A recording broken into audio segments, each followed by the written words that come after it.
Howdy folks, Troy with V-Twins to V8s. I'm back here on the 51 Ford project, just trying to get you up to speed.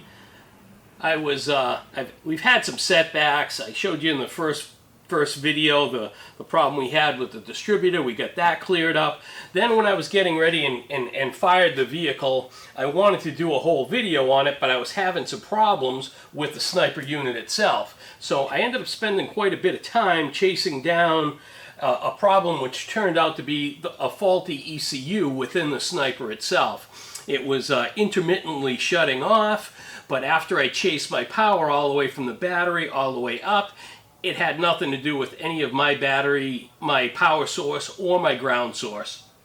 And it had nothing to do with any EMI or RFI within the system. As a matter of fact, it would run great when it was cold outside of a couple of quick little blips. And then once it got hot, then it would start to run pretty poorly, like undrivably poorly. So we ended up swapping out the sniper unit. Now you'll notice our sniper is black, it's not silver anymore. Pop that on, and everything is cured. It runs fantastic. So I wanted to come on and do the final segment of the video to show you the setup and how to go from where we left off with everything all buttoned up on the engine and ready to start it to actually getting it set up on the handheld and get it started. So that's what we're going to do now. I'm going to show you how to set up the handheld, and then we're going to pressurize the fuel system, check it for leaks, and then we'll be ready to fire it off, and then we can do some other stuff. You know, we can, once it's running, we did a static timing check with just cranking the engine. Well, we can do a static timing check with it running, which is much more accurate, and get that adjusted. I have already done that, but I can show you how to do that.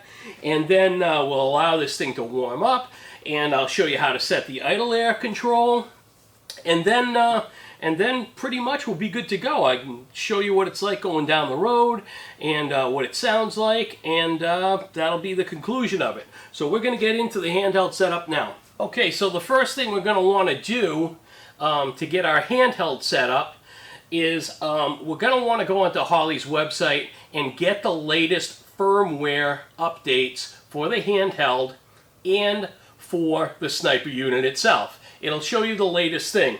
Then you want to upload that onto the SD card, and then you can follow the instructions. I've got a little separate segment of the video on how to update your firmware. It comes off of this card when you put the updated firmware on the card.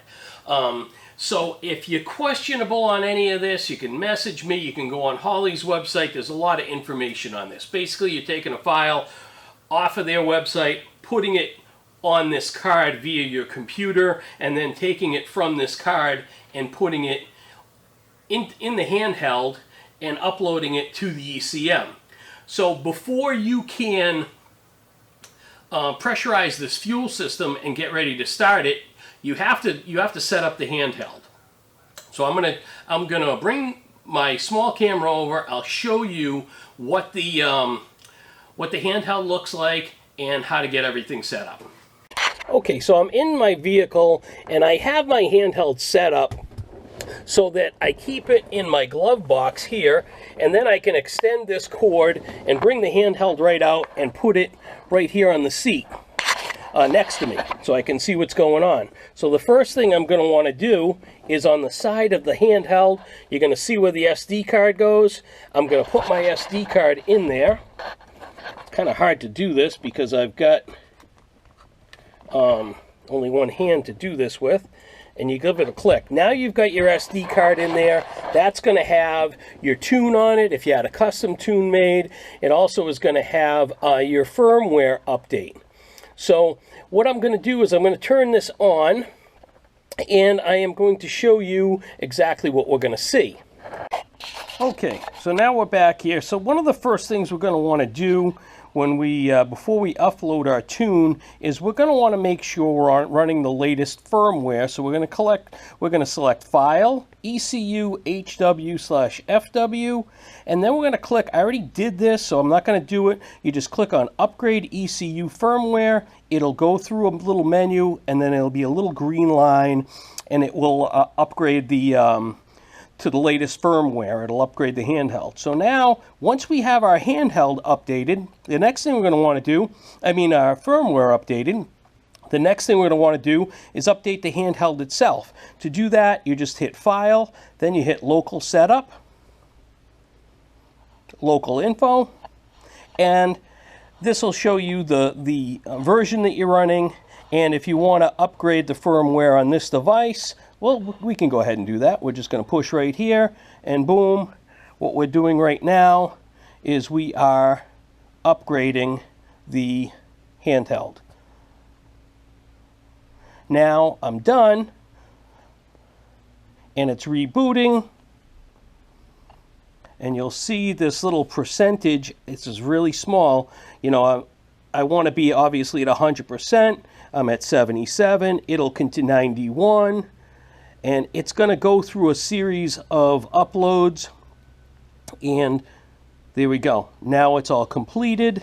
Okay, now I'm going to shut the key off for 4 seconds and turn it back on, and then we can upload our tune. Now, if you were going to set this up, you would go into this, like if this was your first time to fire, you'd go from here, you'd go to tuning. So you'd go to tuning, then you'd go to system, then you'd go to engine setup, and you can see all my stuff is in there. But you'll walk through it, and it'll give you a number of cues, and it'll ask you what size the engine is, how many cylinders it is, the type of cam you have, and you'll just follow all those prompts and select it. When you get done, it's going to ask you to update it, and then what you're going to do is you're going to shut the key off for the 4 seconds. When you turn this key back on, what's going to happen is the fuel pump's going to cycle at that point. So once you've gone into your handheld, you've updated your firmware, you updated the handheld, you maybe uploaded a tune. If not, you went through the setup wizard, you selected the type of sniper you have, whether it's just a 4150 with 4 injectors, which is what we have here, or a super sniper, or whatever it may be, you select that. Then you go through all the prompts, and it's going to ask you questions, and you're going to provide the answers. What size is the engine? How many cylinders? What type of cam do you have in it? It'll ask you about the ignition system. What type of distributor? Are you controlling timing? Answer all of those prompts. Then when it's done, you're going to save that, and it's going to ask you if you want to, and you're going to say okay, and then it's going to create that baseline setup for you. At that point, you're going to shut the key off for the 4 seconds. Now, when you turn that key back on, what you're going to hear is you're going to hear a click, and your fuel pump is going to turn on. Okay? That is letting you know that A, you're all set up and ready to go, but you're also pressurizing your fuel system. So at this point in time, what you can do is you're going to probably have to cycle that key a couple of times and look over here on your fuel pressure gauge, because you want to see it around between 55 and 60, or between 50 and 60. You're going to want to see it around there. You're going to have some air in the line. It's probably going to take a couple minutes for it to prime. You might have to shut the key off and turn it on a few more times, because every time you do that, it kicks the pump on and it gets another prime. So once you have this system pressurized, you're going to look at the gauge over here, and it's going to stay right at it. Like right now, my gauge is right on 58 psi. So my fuel system is pressurized. So now I can go all around my throttle body. I can follow my fuel line down the frame rail, through my filters, my regulators, whatever, all the way back to the tank, and I can check the system for leaks. That's what you're going to want to do first. Super important. This is a pressurized system at almost 60 psi, so it'll squirt gas like a garden hose, and you don't want to be doing that. So that's going to be the next thing you want to do.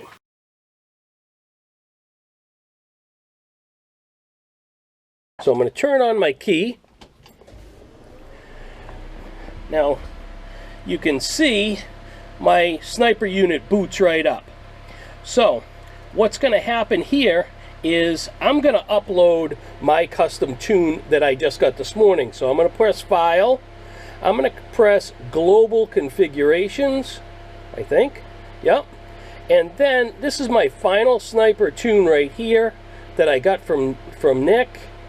And there it is there. It's highlighted. Now I'm going to upload that to the ECU. And it's going to ask me if I want to do it. Boom, I'm going to say OK. And boom. Now it wants me to turn the ignition off for 4 seconds. So I turn that off. I wait 4 seconds. You don't really have to count it, but you can just, you know, wait a couple, you know, you can figure out 4 seconds. Okay, so now my new tune is in there.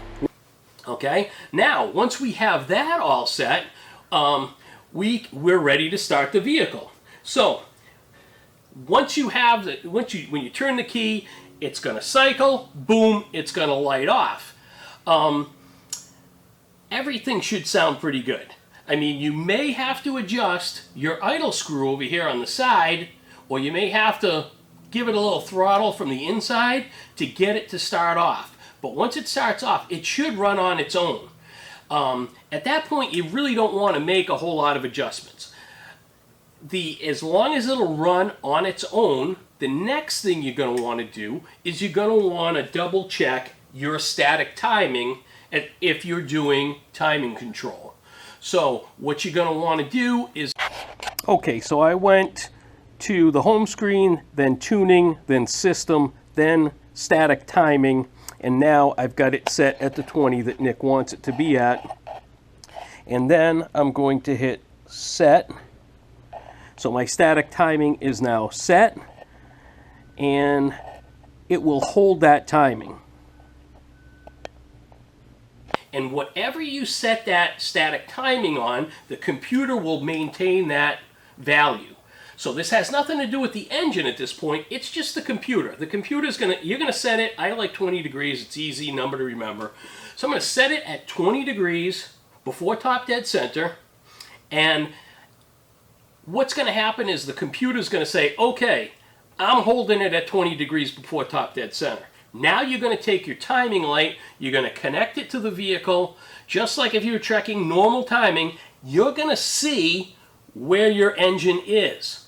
Your engine should be at 20 degrees. If it's not, you're going to loosen your distributor and you're going to turn it just like with a regular car from the old days. Nothing fancy going on here. You don't have to really disconnect anything or do any of that type of stuff. You're going to turn your distributor so that that 20 degree mark is dead on, and then you're going to lock your distributor down. Now it's sitting there running. You can squeeze your timing light. You've got 20 degrees on the balancer. Your computer's holding it at 20 degrees. Everything's hunky-dory. Now, whatever your computer wants the engine to be at, it truly is at. So I guess the only way I can explain it is what you've got is you're basically calibrating the computer to the engine or vice versa so that they're on the same page. So when the computer thinks it's at 20 degrees before top dead center, it is. And when the engine is at 20 degrees before top dead center, the computer knows that's exactly what it's at. Now, once you have that done, the next thing you want to do is you want to check what they call the inductive delay. Now, the inductive delay sounds like a big fancy thing, but really all it really is it's the lag time from when the distributor says, hey, I want to send a spark to the spark plug, and then the spark plug actually sparks. That millisecond in time. And you can have it ahead or behind. And the way you figure that out is you leave your static timing set at 20. So it's going to hold 20, and then you're going to hold your timing light on the balancer. So you're looking at it. It's showing 20 degrees before top dead center. It's firing away. You're going to rev the engine up. As you rev the engine up, you're going to look at that timing mark on versus the balancer. You want it to stay dead on. Okay? If it drifts one way or the other, you are going to have to adjust the inductive delay. That's a whole thing that I'm not going to get into with that because it's just not for this video. But you will want to set that. my tune was built for me. My inductive delay is right on. You can change the milliseconds if you're behind or ahead. That's a whole nother video, but you definitely want to double check it. As long as you're right on, you're fine. But if you're late or early, that's once again the computer's not going to get the right information. I checked mine's spot on. Okay, so now what we're going to do is we've got everything all set. We know we have no leaks. Our computer's all set up, our handheld, everything's all loaded up, our fuel pump is firing off, we have fuel pressure, we're ready to start the vehicle. So what I'm going to do is I'm going to let this camera run, and I'm going to get the handheld camera and be inside the vehicle, and we're going to start it, and I'll show you what it looks like on the handheld display inside the vehicle as well as the engine. We'll allow the engine to warm up, and then we'll work on setting the idle air control.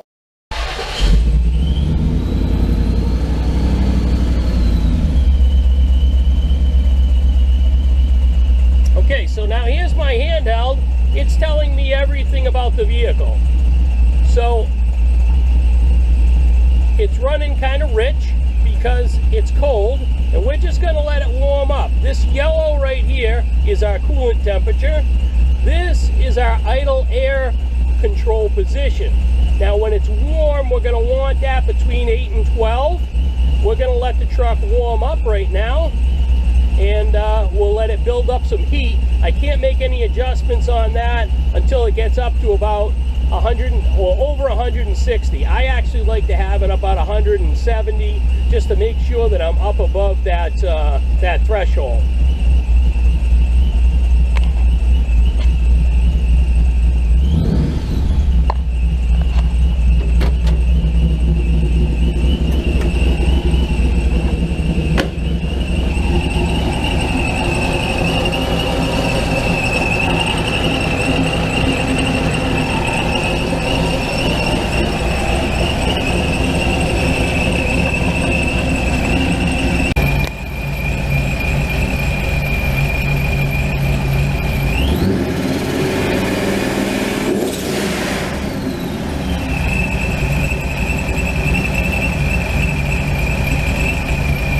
Okay, so now I've got the engine up to temperature. I gave you a close-up in on what the handheld looks like. My idle air control is too high.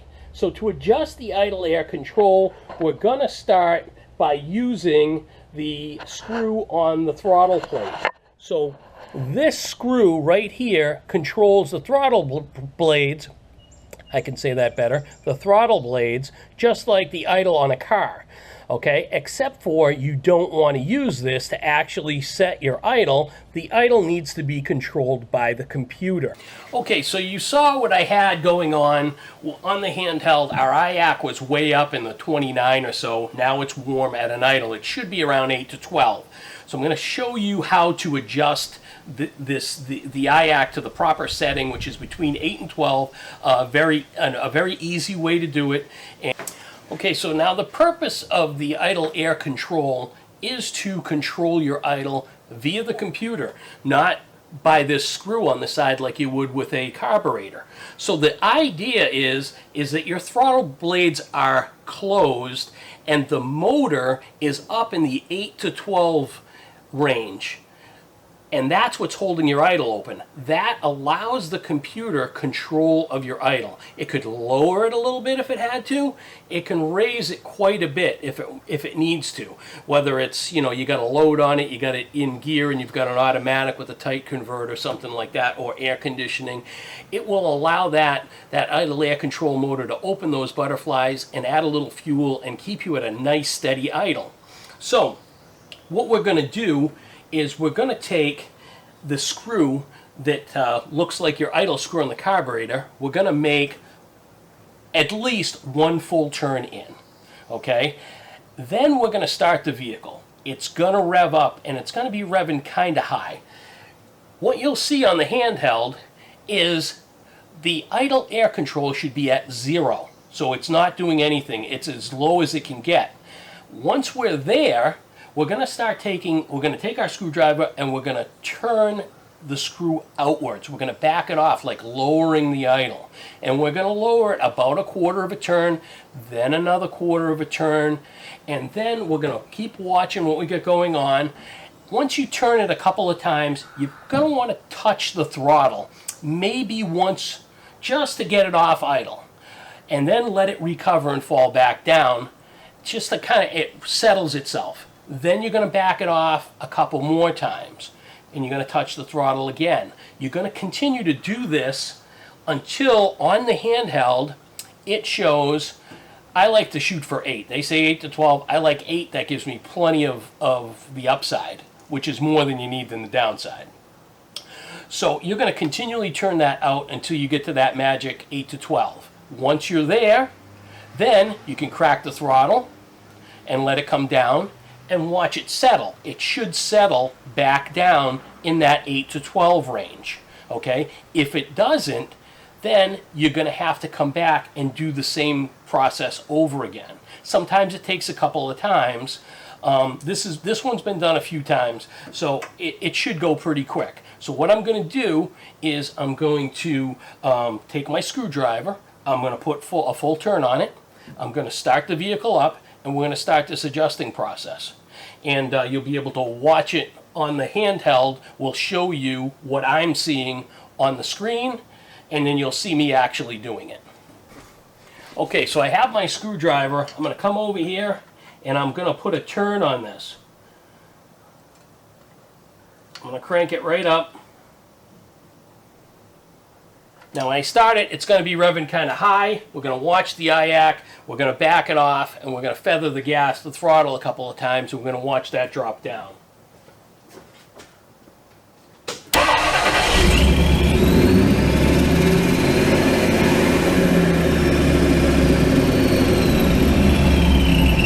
You can see my IAC is at 0.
Now I should be exactly where I am. Now every time you shut the key off and turn it back on, it resets the idle air control motor to 0.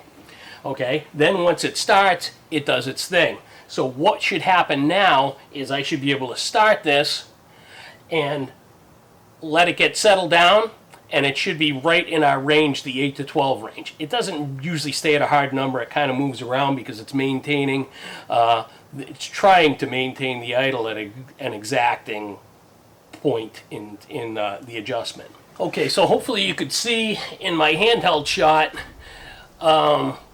what the adjustment is doing. Now, at the end of the day, I'm probably just a whisker high. I'm gonna run it, and you know, when it finally settles down, it's in the garage. It's kind of hot. I just figure, you know, I'm at like 11, 12 once it settles down. I'm pretty happy with that. I'm going to leave that alone. I'm going to drive it, see how it behaves. And if it's happy, then I'll be happy. But the 8 to 12 range is what you're shooting for. I would err on the side of, you know, maybe 1 or 2%, not much more than that. As long as it's running right and it's happy, then you should be happy. So when you put it in gear and you get on and off the throttle, as long as it recovers and it's not doing anything crazy, you should be in pretty good shape. So that pretty much sums up the idle air adjustment. And if you have any questions, feel free to leave me a message down below and I'll respond. But that I found is the easiest way to do it. So thanks for tuning in. I'm Troy Kane with vtwins2v8s.com. You can find me on Facebook, vtwins2v8s.com, on the web as well, or on my YouTube channel, Troy Kane V Twins to V8s. And enjoy your day and good luck on your project.